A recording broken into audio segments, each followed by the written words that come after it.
माँ भगवती शरण दर्शक बंधु 12 अधिपति भुवन भास्कर सूर्य नारायण को नमन कर जाना आज राशिफल विषय सर्वप्रथम जाना आज राशि नक्षत्र तथा पंचांग विषय। आज आश्विन मास शुक्ल पक्ष इंग्राजी तारीख सेप्टेम्बर मास 22 तारीख 2024 मसीहा रविवार। आज पंचमी तिथि कृतिका नक्षत्र मेष चंद्र हर्षण जोग गते वज्र जोग तैतलकरण दिवा 3 घंटा 44 मिनिट पर करकरण भोग हेब। जोगिनी दक्षिण दिगरे दिवा 3 घंटा 44 मिनिट पर पश्चिम दिगरे रहिबे। आज मेष राशि घात बार एवं मेष राशि घात चंद्र। राहु काल दिवा 4 घंटा 7 मिनिट रु संध्या 5 घंटा 37 मिनिट मध्य।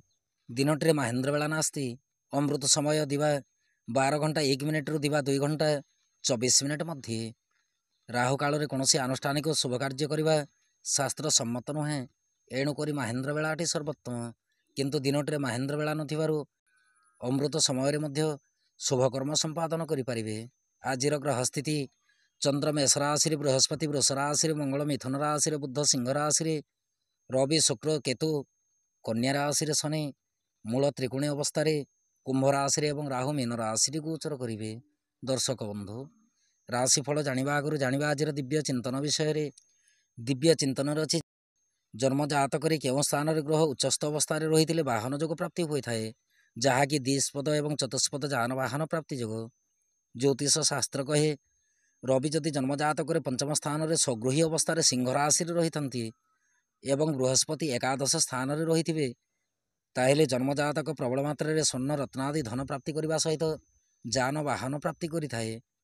से प्रकार पंचम स्थान में बृहस्पति स्वक्षेत्र अर्थात धनु एवं मीन राशि अवस्थान करें एकादश चंद्रमंगल जदि युक्त अवस्था रही थे ताहले जन्मजातक राजतुल्य अधिकार प्राप्ति करने सहित उत्तम जान वाहन प्राप्ति करें।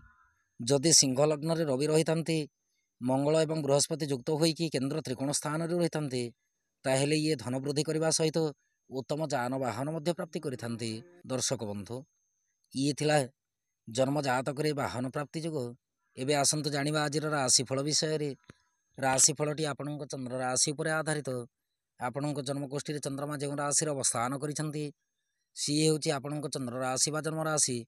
जदि आपण निजर जन्म राशि जानी ना ताहले प्रचलित नाम राशि अनुसार राशिफलटी देखिपारे। चंद्रमा आज रवि नक्षत्र मेष राशि गोचर करेंगे। फल मेष राशि ठारू मीन राशि पर्यंत द्वादश राशि उपर चंद्रमा क्यों प्रकार प्रभाव रहिबो उक्त विषय वस्तु पर परिचित हेबा। कालपुरुष चक्र प्रथम राशि मेष राशि। मेष राशि व्यक्ति विशेषों दिनटे चंद्रमा राशि गोचर करेंगे। फल कार्यक्षेत्र और व्यवसाय दुर्बल मनोभाव जात हो।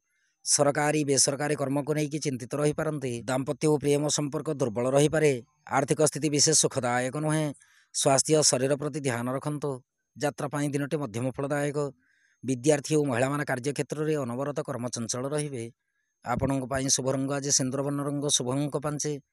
आपण आज क्लीं कृष्णाय गोविंदाय गोपीजन वल्लभाय राधा कृष्णाय नमो भगवते वासुदेवाय नमः यही मंत्र को पठन करंतो दिनटे अत्यंत सुखद रहिबो। वृष राशि व्यक्ति विशेषों दिनटे चंद्रमा राशि ठारू द्वादश स्थान में गोचर करेंगे।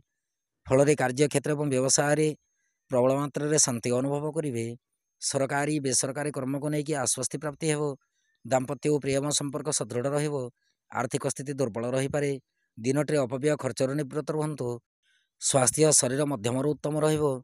यात्रा दिनटी आद्य शुभदायक नुहे। विद्यार्थी और महिला मान कार्यक्षेत्र में कर्म विमुख हे। आपण शुभ रंग आज धवलवर्ण रंग शुभ अंक 3। आपण आज दुम दुर्गाय नमः ये मंत्र को पठन करंतो दिनटी अत्यंत सुखद रहिबो। मिथुन राशि व्यक्ति विशेषों दिनटे चंद्रमा राशि ठारू एकादश स्थान में गोचर करेंगे। फल कार्यक्षेत्र और व्यवसाय आत्मीय स्वजनों ठारू कष्ट पाई पारते। सरकारी बेसरकारी कर्म को लेकिन संतोषजनक कर्म संपादन हो। दाम्पत्य और प्रेम संपर्क आद्य शुभदायक नुहे। आर्थिक स्थिति सबल रहा सहित दिनटे धार करज देथिबा संपत्ति फेरस्त पाई पारते। स्वास्थ्य शरीर अति उत्तम अटे। यात्रा दिनटी सुखद रहिबो। विद्यार्थी और महिला मान कार्यक्षेत्र में उन्नतिर मार्गदर्शन करेंगे। आपण शुभ रंग आज नीलवर्ण रंग शुभ अंक 8। आपण आज ओं नमो भगवते वासुदेवाय नमः यह मंत्र को पठन करंतो दिनटी अत्यंत सुखद रहिबो। कर्कट राशि व्यक्ति विशेषों दिनटे चंद्रमा राशि ठारू दशम स्थान में गोचर करेंगे। फल कार्यक्षेत्र और व्यवसाय अर्थ लाभर सूचना अच्छी। ସରକାରୀ ବେସରକାରୀ କର୍ମକୁ ନେଇକି ଦୀର୍ଘ ଦିନରୁ ଅଟକି ରହିଥିବା କର୍ମ ସମ୍ପାଦନ ହେବ। ଦାମ୍ପତ୍ୟ ଓ ପ୍ରେମ ସମ୍ପର୍କ ସୁଖଦ ରହିବା ସହିତ କର୍ମମୟ ଜୀବନ ଶାନ୍ତିପୂର୍ଣ୍ଣ ଭାବେ ଅତିବାହିତ ହେବ। ଆର୍ଥିକ ସ୍ଥିତି ଅତି ଉତ୍ତମ ଅଟେ। ସ୍ୱାସ୍ଥ୍ୟ ଶରୀର ପ୍ରତି ଯତ୍ନଶୀଳ ରୁହନ୍ତୁ। ଯାତ୍ରା ପାଇଁ ଦିନଟି ଆପଣଙ୍କ ପକ୍ଷରେ ଯିବ। ବିଦ୍ୟାର୍ଥୀ ଓ ମହିଳାମାନେ କାର୍ଯ୍ୟକ୍ଷେତ୍ରରେ ପରୋପକାର କରି ପ୍ରଶଂସାର ପାତ୍ର ହେବେ। ଆପଣଙ୍କ ପାଇଁ ଶୁଭ ରଙ୍ଗ ଆଜି ଧବଳ ବର୍ଣ୍ଣ ରଙ୍ଗ, ଶୁଭ ଅଙ୍କ 4। ଆପଣ ଆଜି ଗଙ୍ଗଣପତାୟ ନମଃ ଏହି ମନ୍ତ୍ରକୁ ପଠନ କରନ୍ତୁ। ଦିନଟି ଅତ୍ୟନ୍ତ ସୁଖଦ ରହିବ। ସିଂହ ରାଶି।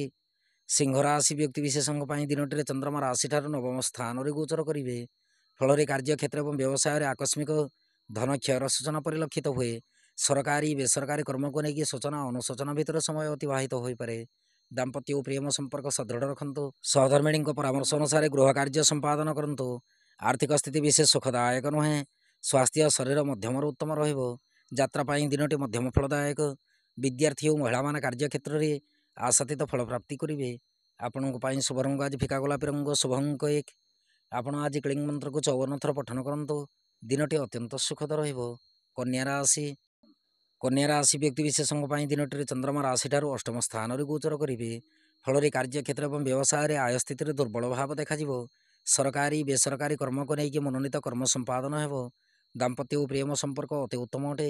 ଦିନଟିରେ ଧର୍ମ କର୍ମ ରୀତିନୀତି ପ୍ରତି ପ୍ରବଳ ମାତ୍ରାରେ ଆଗ୍ରହ ଜାତ ହେବ। ଅଷ୍ଟମ ଚନ୍ଦ୍ର ଦିନଟିରେ ଆପଣଙ୍କ ପାଇଁ ବିଶେଷ ଦୁଃଖଦାୟକ ନୁହନ୍ତି। ଆର୍ଥିକ ସ୍ଥିତି ସବଳ ରହିବା ସହିତ ସ୍ୱାସ୍ଥ୍ୟ ଶରୀର ମଧ୍ୟ ଉତ୍ତମ ରହିବ। ଯାତ୍ରା ପାଇଁ ଦିନଟି ଅତି ଉତ୍ତମ ଅଟେ। ବିଦ୍ୟାର୍ଥୀ ଓ ମହିଳାମାନେ କାର୍ଯ୍ୟକ୍ଷେତ୍ରରେ ନୂତନ କର୍ମରେ ମତି ଧାବନ କରିବେ। ଆପଣଙ୍କ ପାଇଁ ଶୁଭ ରଙ୍ଗ ଆଜି ସବୁଜ ବର୍ଣ୍ଣ ରଙ୍ଗ, ଶୁଭ ଅଙ୍କ 9।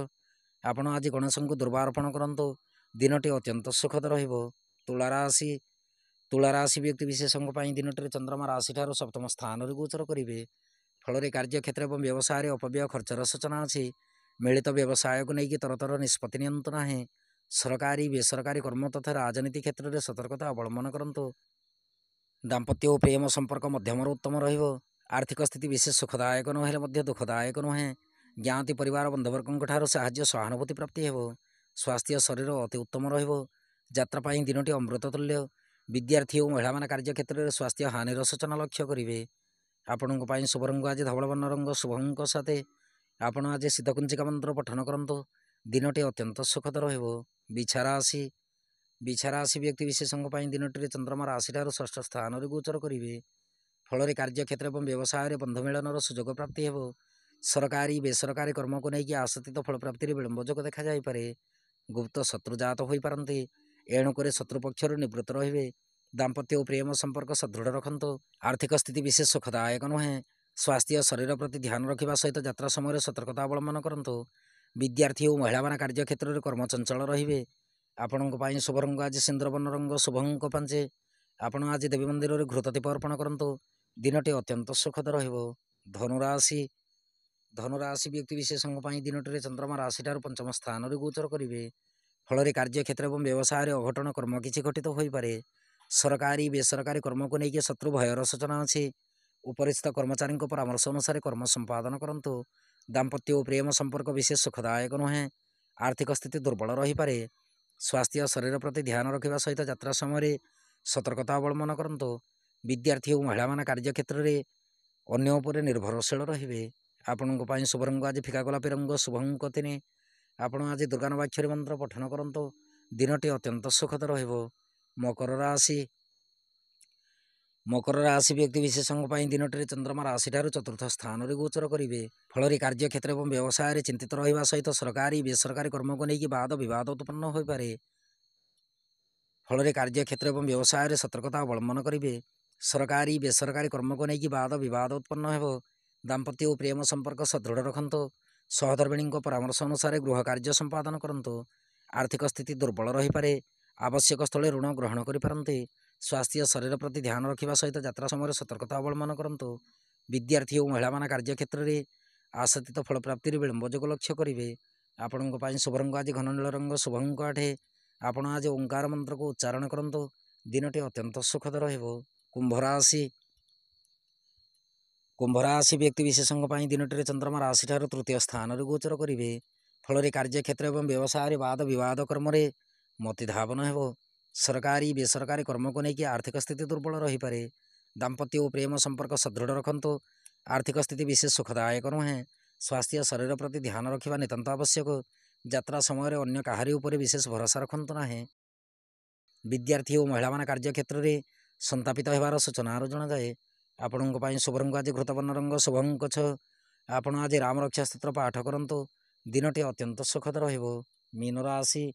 ମୀନ ରାଶି ବ୍ୟକ୍ତି ବିଶେଷଙ୍କ ପାଇଁ ଦିନଟିରେ ଚନ୍ଦ୍ରମା ରାଶିଠାରୁ ଦ୍ୱିତୀୟ ସ୍ଥାନରେ ଗୋଚର କରିବେ। ଫଳରେ କାର୍ଯ୍ୟକ୍ଷେତ୍ର ଏବଂ ବ୍ୟବସାୟରେ ପରିଶ୍ରମ ମୁତାବକ ଫଳପ୍ରାପ୍ତି ହେବ। ସରକାରୀ ବେସରକାରୀ କର୍ମକୁ ନେଇକି ଆଶାତୀତ ଫଳପ୍ରାପ୍ତି କରିବେ। ଦାମ୍ପତ୍ୟ ଓ ପ୍ରେମ ସମ୍ପର୍କ ସଦୃଢ଼ ରହିବ। ଆର୍ଥିକ ସ୍ଥିତି ଅତି ଉତ୍ତମ ଅଟେ। ସ୍ୱାସ୍ଥ୍ୟ ଶରୀର ପ୍ରତି ଧ୍ୟାନ ରଖନ୍ତୁ। ଯାତ୍ରା ପାଇଁ ଦିନଟି ଅମୃତ ତୁଲ୍ୟ। ବିଦ୍ୟାର୍ଥୀ ଓ ମହିଳାମାନେ କାର୍ଯ୍ୟକ୍ଷେତ୍ରରେ ବାକ୍ଶୁଦ୍ଧି ରଖିବା ନିତାନ୍ତ ଆବଶ୍ୟକ। ଆପଣଙ୍କ ପାଇଁ ଶୁଭ ରଙ୍ଗ ଆଜି ପୀତବର୍ଣ୍ଣ ରଙ୍ଗ, ଶୁଭଙ୍କ 1। ଆପଣ ଆଜି ପିତାମାତାଙ୍କ ଠାରୁ ଆଶୀର୍ବାଦ ଗ୍ରହଣ କରନ୍ତୁ। ଦିନଟି ଅତ୍ୟନ୍ତ ସୁଖଦ ରହିବ। ଦର୍ଶକ ବନ୍ଧୁ, ଇଏ ଥିଲା ମେଷ ରାଶି ଠାରୁ ମୀନ ରାଶି ପର୍ଯ୍ୟନ୍ତ ଦ୍ୱାଦଶ ରାଶିର ରାଶିଫଳ ଏବଂ ଆଜିର ଦିବ୍ୟ ଚିନ୍ତନ। ଏବେ ଅନୁମତି ଦିଅନ୍ତୁ। ନମଃ ଭଗବତୀ ଶରଣ।